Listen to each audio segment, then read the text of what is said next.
We haven't seen many converted. We haven't seen many added to the church. We've not seen baptisms. We've got a theological dodge that we use, and it's called God's sovereignty. We're very good at it. We've read 1 Corinthians 3. God gives the growth. We merely plant and water. And so we've concluded that we're free to do what we do. Whatever happens, doesn't matter. Whether there's little or much, that's not my problem or my responsibility. That's God's thing. And I just continue on doing what I do. Well, is this true? Do we have a theological dodge of God's sovereignty when we come to think about reaching Australia? This is such an important question for us to think about, but we don't have the answer just yet. So welcome to the third episode of the Reach Australia Framework podcast series. My name's Dave. I'm one of the consultants with the Reach Australia Network, and you're listening to episode 3. And it's so important we have a framework. As we've worked with Christian leaders, Christian churches all around Australia, we've seen this desperate need for a framework so that we can start to think about what it looks like to do ministry together. Now, there's 5 episodes in this podcast series. First one was clarify the big thing. Second was be faithful to inputs. This episode, build responsibility, take responsibility. Next episode, break it down. And fifthly, think about ecosystems.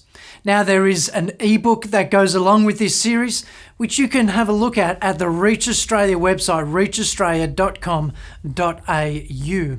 Well, it was such a provocative opening. And we need to think carefully together about what's the answer to this question of this God's sovereignty, human responsibility. How do those things sort of work together? Let's take a look at this question from a different set of eyes. Mikey Lynch, the campus director of the University of Fellowship at the University of Tasmania, has got this to say. The scriptures clearly teach that a minister of the gospel is responsible for their faithfulness in ministry, godliness, truth, patient endurance. And we're considered responsible for the quality of our work, the quality of what we build. But to what extent are ministers of the gospel responsible for the results?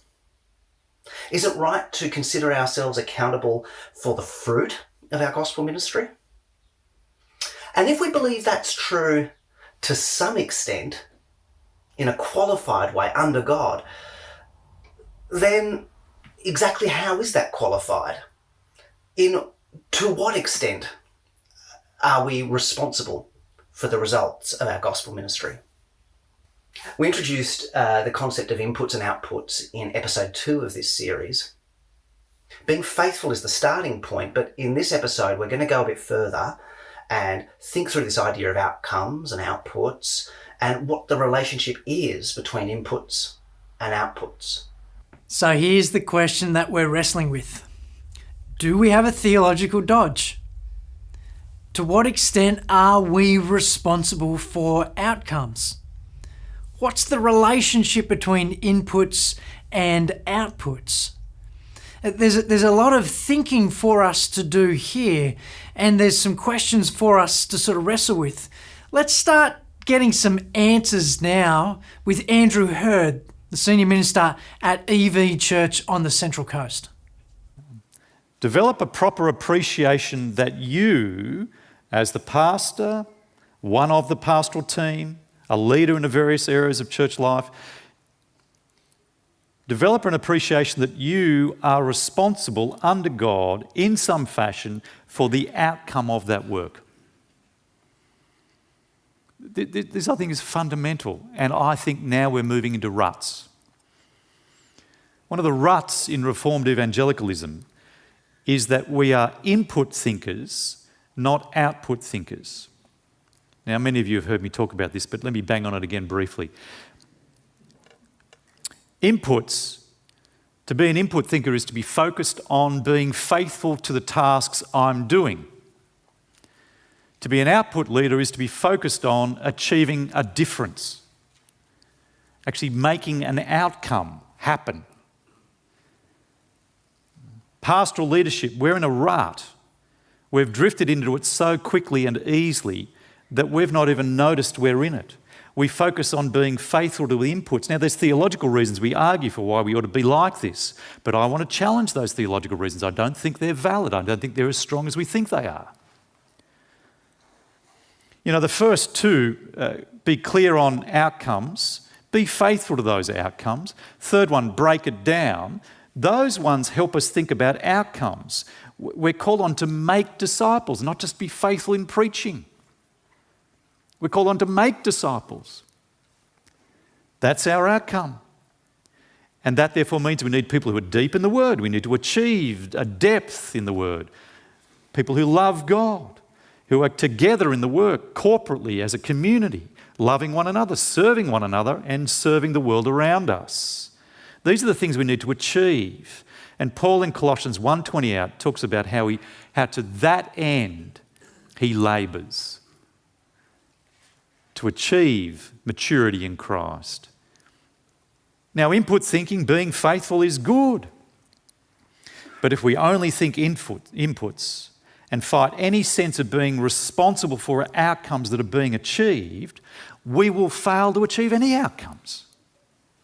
What Andrew tells us is a key part of the Reach Australia framework. Take responsibility. Take responsibility in some fashion for the outcomes that we do.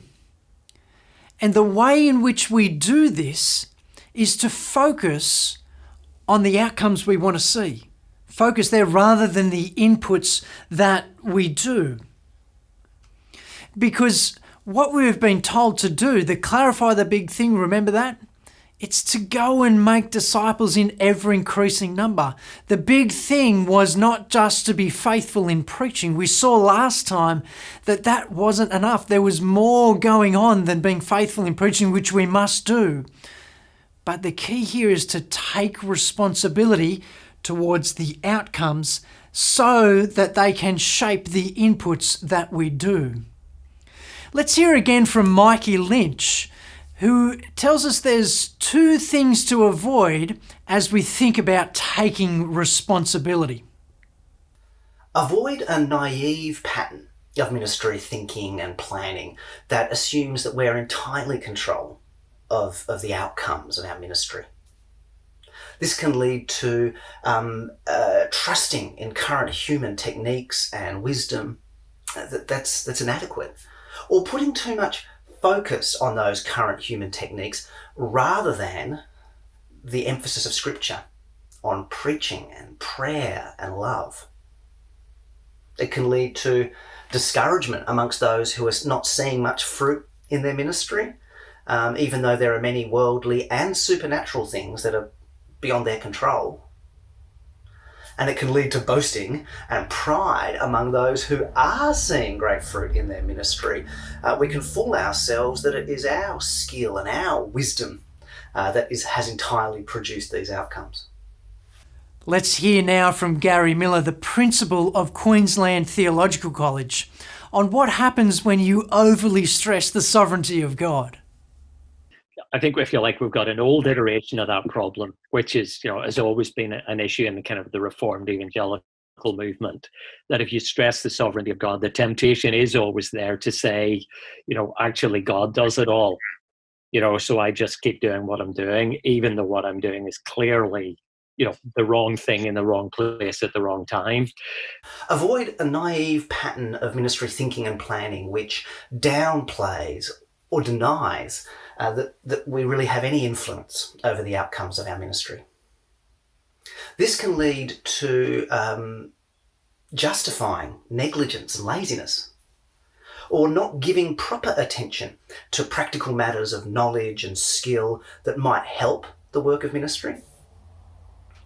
It can lead to strangely celebrating approaches to ministry which are organic or intuitive or muddle along,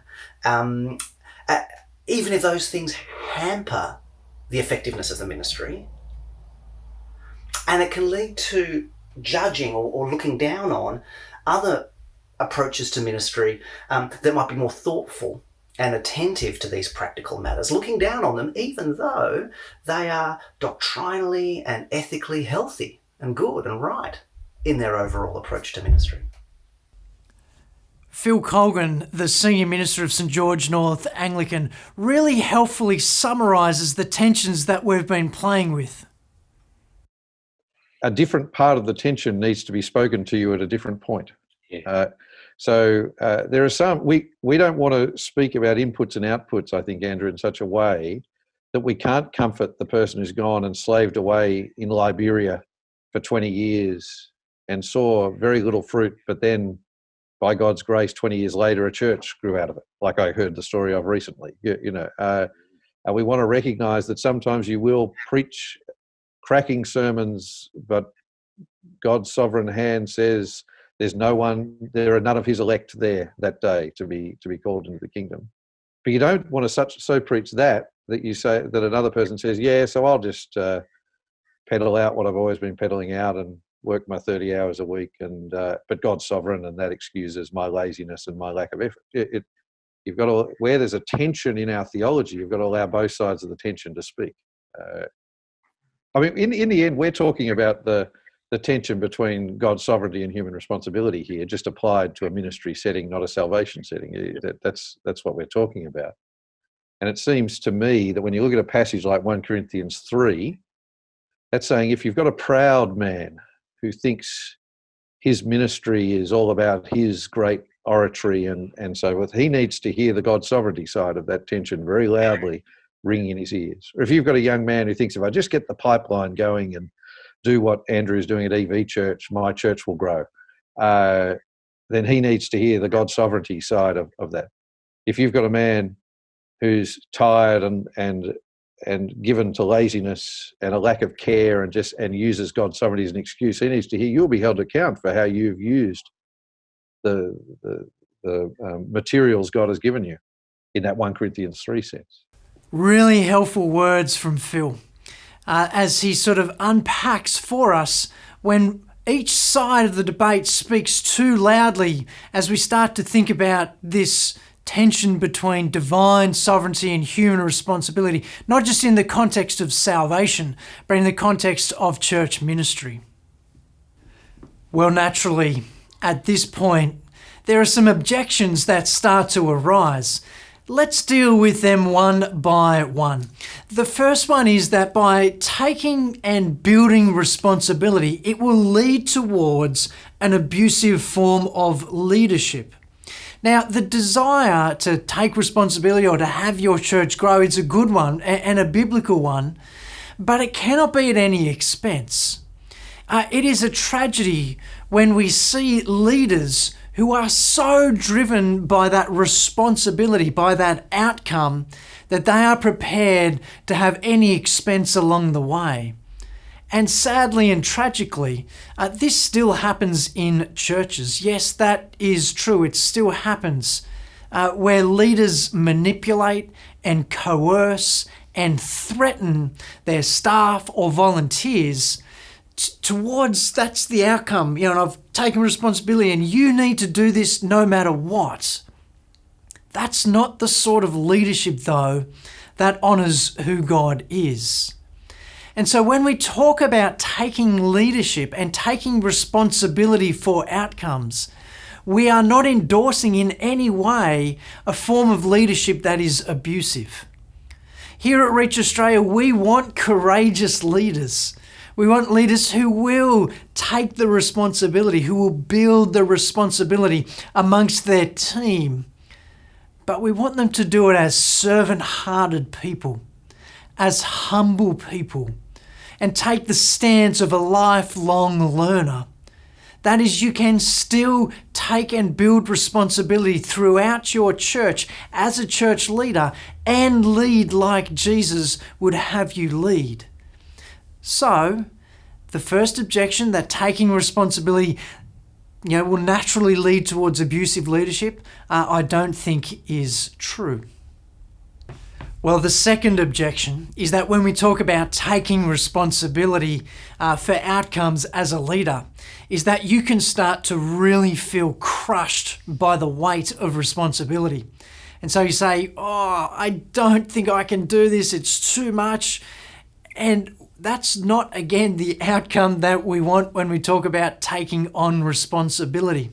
We don't want, in the wake of this aspect of the framework, a whole bunch of pastors sort of burned out and sort of left behind. That's not our desire at all. And so what we need to remember here is that there are patterns of work and rest and rhythms that God has built into creation itself. While it's good for us to take responsibility, it's also good for us to rest and to remember that God is sovereign throughout all these things. But it's also worth remembering that while you're taking responsibility, it's about building responsibility throughout the whole church as well.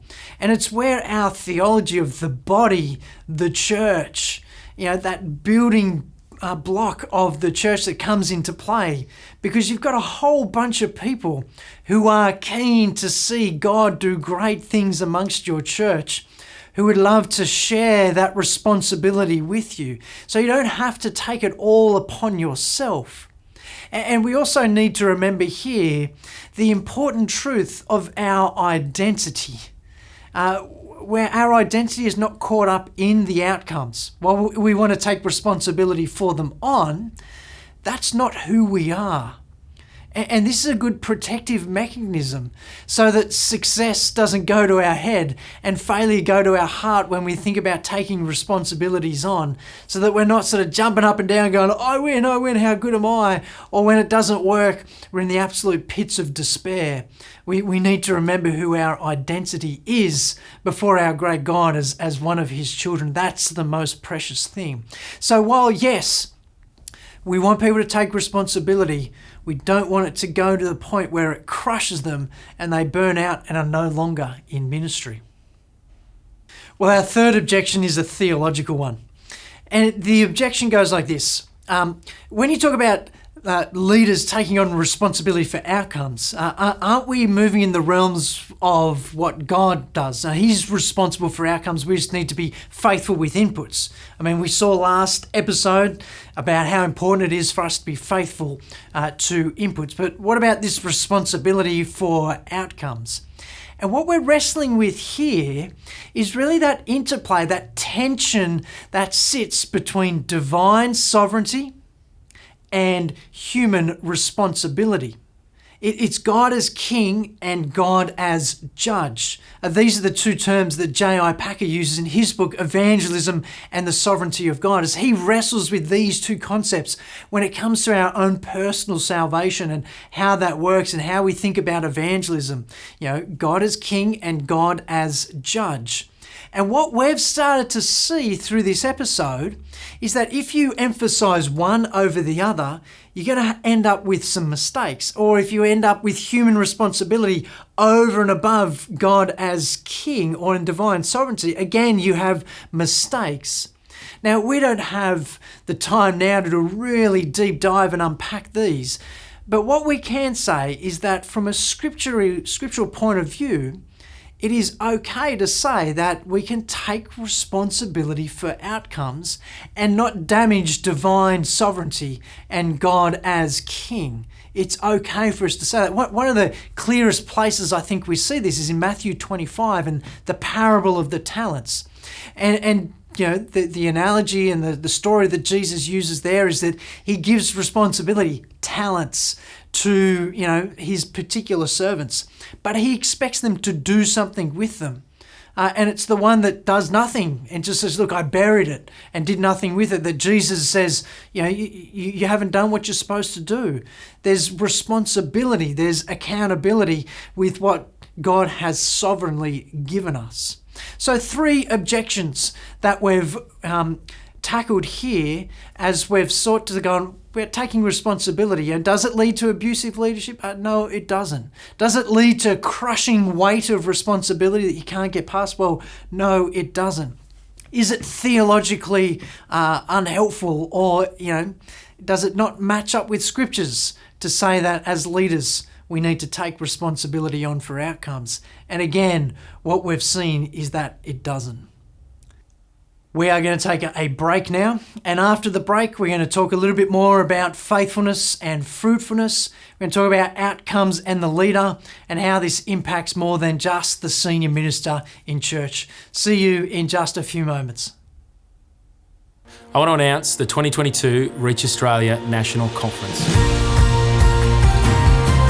It'll be on the 16th to 19th of May at EV Church on the Central Coast. And after 2 years, we're finally able to gather in one location, getting together as a network to really press into the goal of reaching Australia for Christ. As always, the National Conference will provide theologically driven, practically oriented, proven tools for gospel workers to be able to translate into their own ministry contexts. We'll have talks, panels, workshops, consultations with experienced ministry practitioners, the opportunity to reflect as a team, networking, and to pray together. These 4 days will clarify, stimulate, inspire, and encourage all who attend for the task at hand, making disciples of all the nations. Over the 4 days, we're going to be looking at one of the key purpose areas, serve. Andrew Reid's going to be opening up the Bible, and Paul Harrington will be sharing his ministry experience. We'll be answering questions such as, how do we build teams? What does it look like to raise up leaders and build ministry layers across all of church life? What are the key systems and processes that we need to unleash the saints for good works? Over the 4 days, we're going to keep coming back to this idea, wrestling with what does it look like to have a church where people are joyfully serving and loving one another. Registrations are now open, so go to reachaustralia.com.au. Looking forward to seeing you in 2022.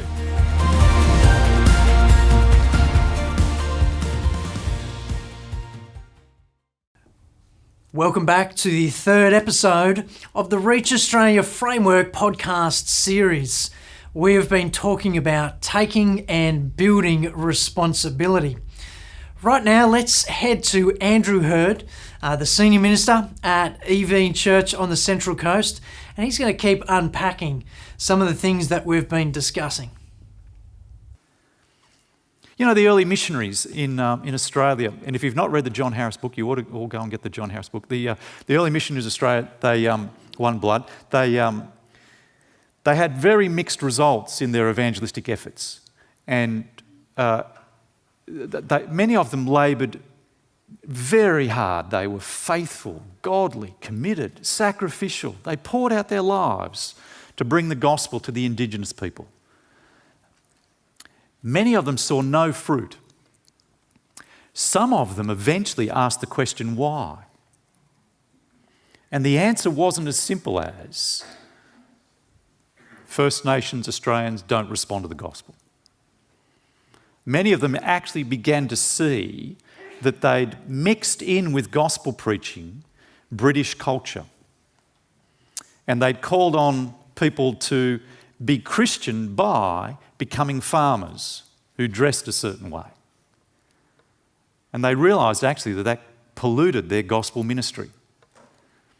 Do you see? But an output thinker would be jumping to that question much quicker and taking responsibility for what's happening and what I'm doing that might be leading to a failure to bear fruit. And take responsibility for that I might change what I do to see more fruit under God by His grace born.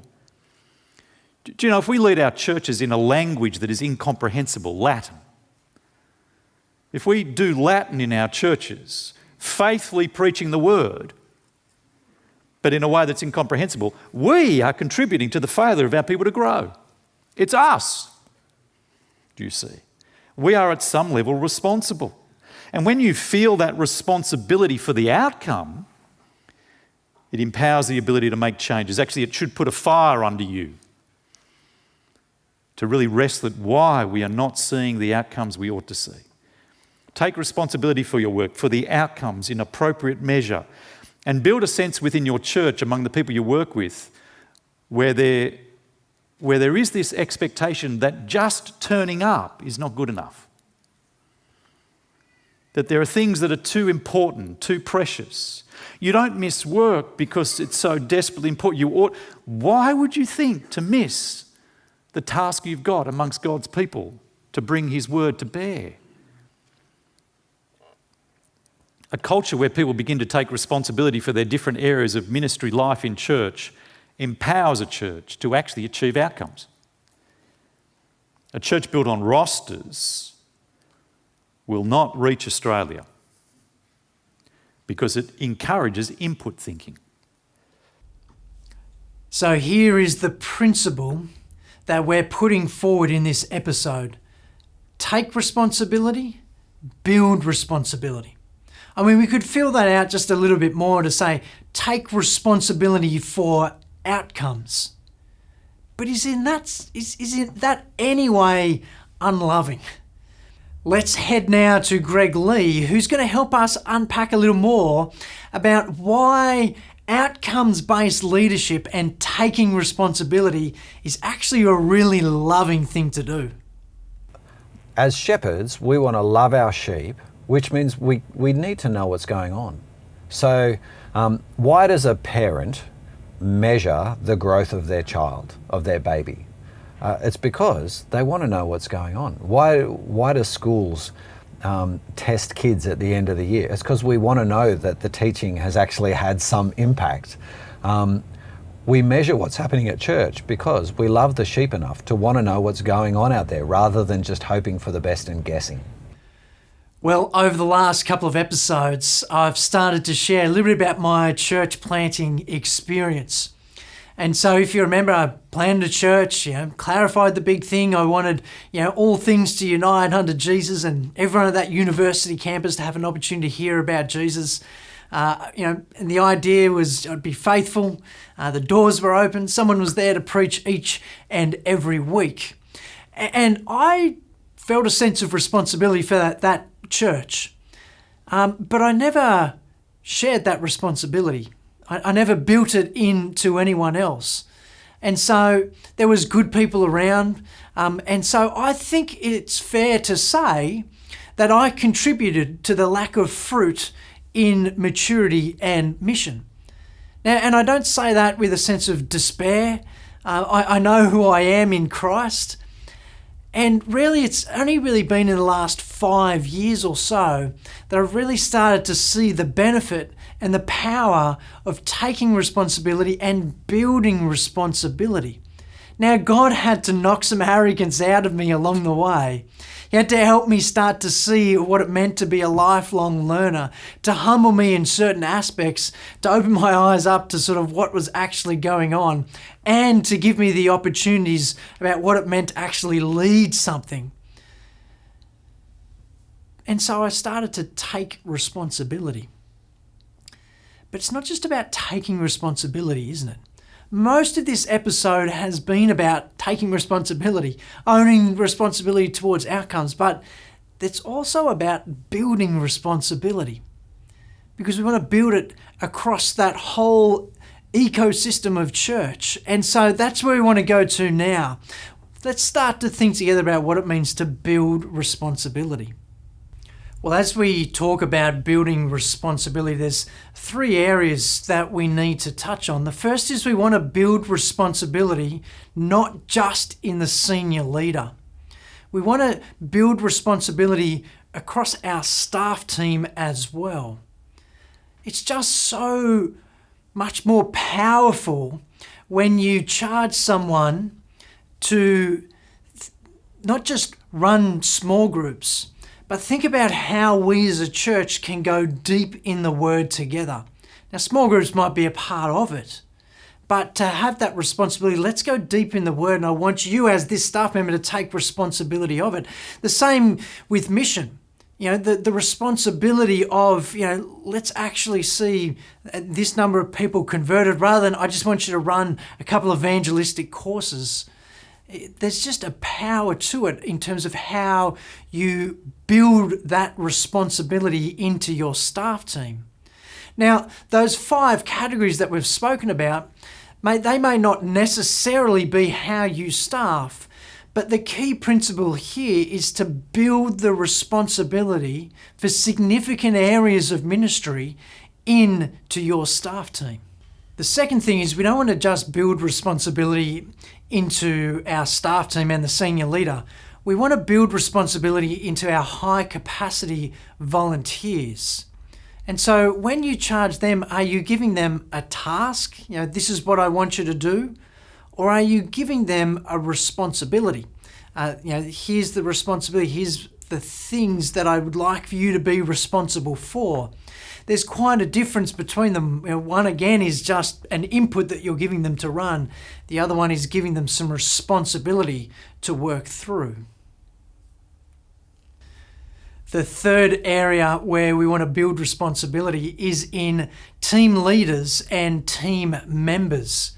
Again, we don't want to just give them tasks, or we don't want them just to understand one aspect of it.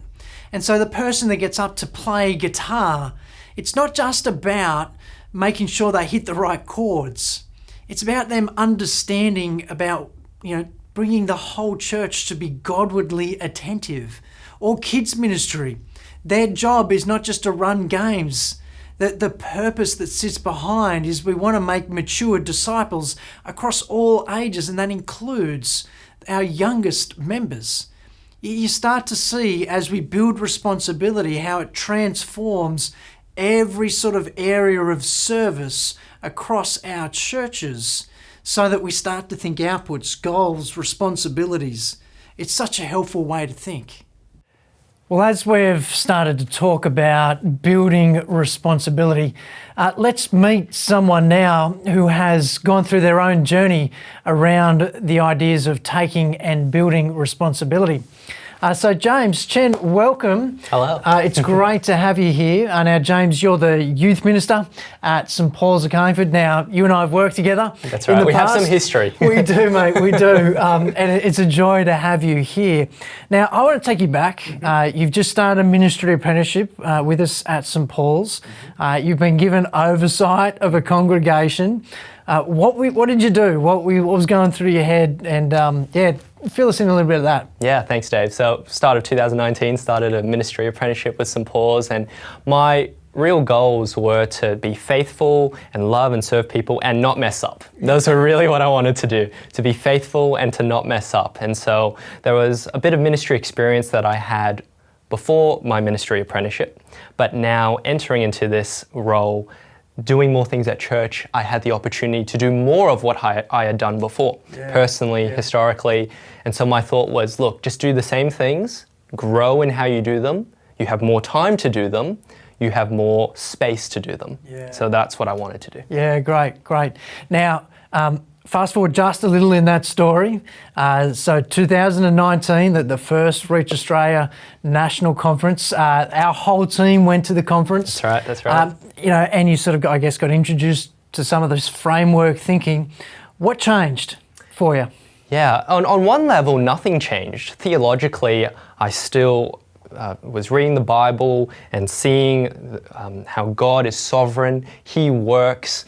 God's plans and purpose is to build His church in maturity and in number. So theologically, nothing changed. Yeah. But what I saw through the conference was a whole bunch of dots were connecting for me. Yeah. A huge thing was recognizing that I am responsible not to control the outcomes, but to influence them. Yeah. That I need to take responsibility for what's happening in the ministry space, to recognize that God saves, God transforms people's hearts. Yeah. God's word always accomplishes that which He wants. And so if I'm not seeing fruit, if I'm not seeing people come to know Jesus, if I'm not seeing growth, the problem is not God, the problem might be me and what I'm doing and how I'm organizing or not taking responsibility for what's happening at church. And so a big shift for me was realizing that I needed to take responsibility and I needed to build responsibility. I needed to get organized in order to love people.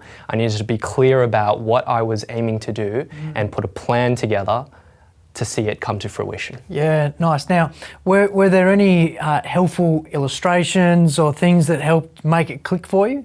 Well, I think that two big things that stuck with me, I mean, there were lots of things. I have to say that the Reach Australia 2019 conference, in my opinion, was, top 3 in terms of conferences I've ever been at, which, on one level, some people might say 3, have you been to 3? Yes, I've been to many conferences. I was a uni student. I went to, 5, 6 a year, but this was up there in terms of its impact on me. Yeah, great. 2 illustrations that stuck out. The first one was, I remember the barns and the fields illustration. Yes. I remember hearing in a session, sometimes in churches you can see, oh wow, there's lots of people sitting here, we're pretty full. Yep. And thinking that, a barn filled with grain is already pretty full. But then we need to remember to set our sights outwards to see the fields, to see how much there is still to harvest. Yep. And so that made me really think about our Carlingford, North Rocks area, looking at 40,000 or so people according to the 2016 census, and realizing, we're a church of 950 adults.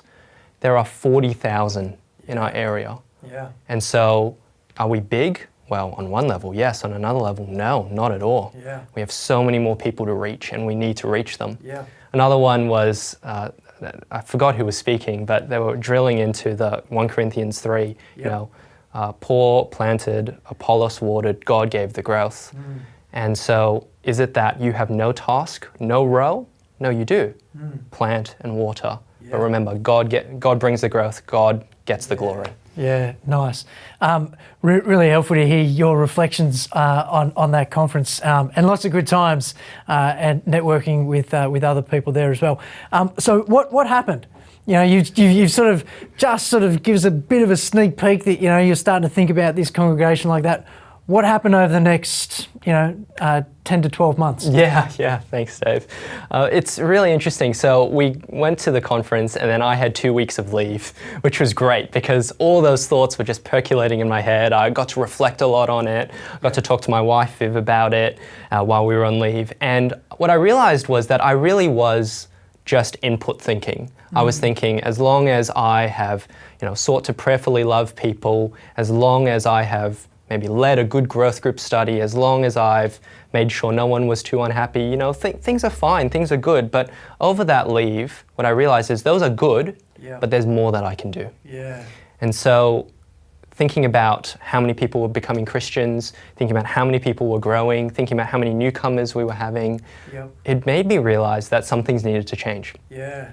I got back from leave, I sat down with my trainer, who also happened to be the senior minister at the time, and I said, I would love to put a plan in place that has these particular outcomes by February 2020. Yeah. And so I went, here's where we want to be in terms of outcomes. Yep. And I want to put a plan for the next 7 months on how we're going to get there. Yep. So there's your outcomes and here's the inputs that you wanted to do. That's right. And so I tried to break it down because having come from the conference, there were so many things that I was bursting at the seams. I just wanted to make all these different things happen and go, no, I need to be clear. I need to have clarity and I'm going to focus on 3 to 4 things. Yeah. And of those 3 to 4 things, I'm not going to go through all of them, but one of the big things was building responsibility in volunteers to take ownership over what they're doing. Yeah. One of the things I realized is that around church, I wanted to play a really pivotal role in all the different things that were happening. Yeah. Not because I thought I was the best at them, but because I thought that that's what I needed to do to make sure that I was faithfully serving and loving people. And so I became the bottleneck. If someone had a new initiative for evangelism, they had to run through me, but my mind might have been in 4 or 5 other places. Yeah, totally. On top of that, people would come to church in our Sunday service. They might arrive at 4 o'clock, it's a 4 p.m. service, at 4 o'clock, and they're rushing up the front to pray or Bible read, and they haven't had a sense of what am I meant to do, where am I meant to be on, that sort of thing. And so what happened was that the service was clunky. And so what I realized is that I also needed to help build responsibility in the people there to say, you need to get organized, you need to be here early, you need to know what's happening, and it's good for us to pray together and spend some time in the Word before we go ahead and serve God's people. Yeah. And so a big aspect was seeking to build responsibility in volunteers, giving them real ownership over different parts of church life. Yeah. But also to build responsibility in our volunteers in different aspects so that they felt that they needed to be organized, they needed to be faithful, and there are ways that they could keep growing, they could keep improving. So James, one final question then. What was the impact of all this? Yeah, well, the exact numbers, I do have them in my head because I'm a bit of a numbers person. So before all of this stuff, we had 75 people in growth groups. Yep. And on an average Sunday, we might have 75 to 77 people at church. Yep. So that was around July 2019. Yep. In God's kindness, over the next few months, and with this plan that I prayerfully sought to implement by February 2020, we had 98 people in growth groups. We saw 2 people become Christians in that time, and on any given Sunday, we were having 100 people present. Yeah. And so that was a remarkable surge of growth in that amount of time, and I was incredibly thankful. And to be honest, flabbergasted that ended up happening. Yeah. Now, I'm so thankful that God worked in and through the plans and brought people to our church. Yeah. So good to hear your story. And it was so good to sort of, I guess, walk alongside you in one aspect as you started to sort of, discover these things about building responsibility and see that congregation start to really thrive under that. They took that responsibility on, and there's all sorts of things that you did change that I know we haven't had time to go into, but there's a real power in taking responsibility and building responsibility in your congregation. And that's what we've been talking about here in this 3rd episode. Well, where do we go from here? Or what are some next steps in this principle that we've started to work through of taking and building responsibility? We've got a series of clips that are going to start to pull some of these things together for us. We're firstly going to hear again from Andrew Hurd, then from our Stuart, and Andrew's going to wrap that back up before I finish this episode. You are deeply valued. Our role, your role under God as pastors is precious and important. This is not meant to be a beat up. It's not condemning. It's not meant to be a cause for despair, because there are things we can do, and I'll come to those. Well, we'll come to those through these next 2 days. And we serve a sovereign God who loves us and gave his Son for us. Our role as pastors and elders and leaders is, it's not who we are.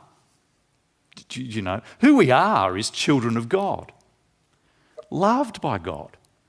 So that gives you the power to look in the mirror and see whether I'm doing it well or not. And if I'm not, I don't go to despair, because my life with God is not based on my performance. I can be honest about what's happening. And glorious success is being faithful, is standing firm in the midst of a world that is so opposed to the things of Christ. The sovereign God gives growth where he chooses. But the biggest single human factor in gospel growth by a mile is leadership. But it's crucial too, because the key to reaching the country that we live in is the local church. The key to reaching the country is the local church. God has raised up his people and brought them into partnership with himself to make disciples of all nations. The key to the local church is us, under God, powered by his Spirit. And in this, I'm not just talking about the local church as the gathering. I mean the community of believers that particularly gather, God's people. It's God's people used by God to reach this nation. Under God, empowered by his Spirit, we're the key. Local church, we're the key, under God, to its health, and it's the key to reaching the country. We will not reach Australia apart from some experience of revival or unique pouring out of the Spirit in some spirit. We won't, apart from that, except that God raises us up to help bring health to his people, to be used by him. And except that we embrace our part under God and capture his heart, we will not see it happen in our generation. Well, let's not miss what Andrew Hurd has helpfully pointed out for us. The local church is key if we're going to reach Australia. If that's the goal we want to see, that Australia reach for Jesus, we need the local church to be firing. And for the local church to be firing, we need church leaders to be firing. We need them to understand this really helpful and transformative principle of taking and building responsibility. But again, as we do that, let's be reminded that we are children of God firstly and foremostly. And so let's drive this episode now to a close. It's been great to have you join us as we have seen this third piece of the framework. Take responsibility, build responsibility. Next time, we are in episode 4. We're going to break it down. We're going to get to the point of some granularity so that we can start to see what's actually going on in different parts of church. And our last episode is thinking ecosystems. As with every episode, we have some Australian church music to showcase for you. But until then, God bless, and I'll see you then.